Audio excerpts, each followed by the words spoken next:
أعوذ بالله من الشيطان الرجيم. بسم الله الرحمن الرحيم. لو أنزلنا هذا القرآن على جبل لرأيته خاشعا متصدعا من خشية الله وتلك الأمثال نضربها للناس لعلهم يتفكرون. هو الله الذي لا إله إلا هو عالم الغيب والشهادة هو الرحمن الرحيم.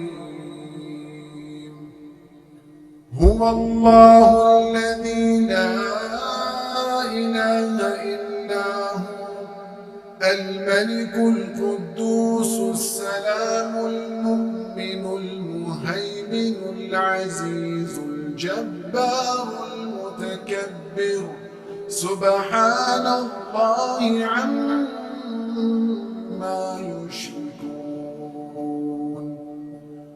هو الله الخالق البارئ المصور له الأسماء الحسنى يسبح له ما في السماوات والأرض وهو العزيز الحكيم.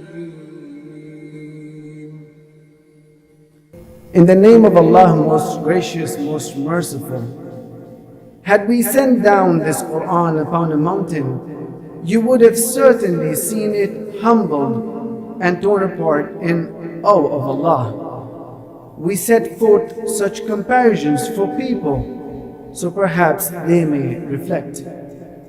He is Allah, there is no God worthy of worship except Him, knower of the seen and the unseen. He is the most compassionate, the most merciful. He is Allah, there is no God except Him, the King, the most holy, the all-perfect, the source of serenity, the watcher of all, the mighty. The supreme in might, the majestic, glorified is Allah far above what they associate with Him in worship.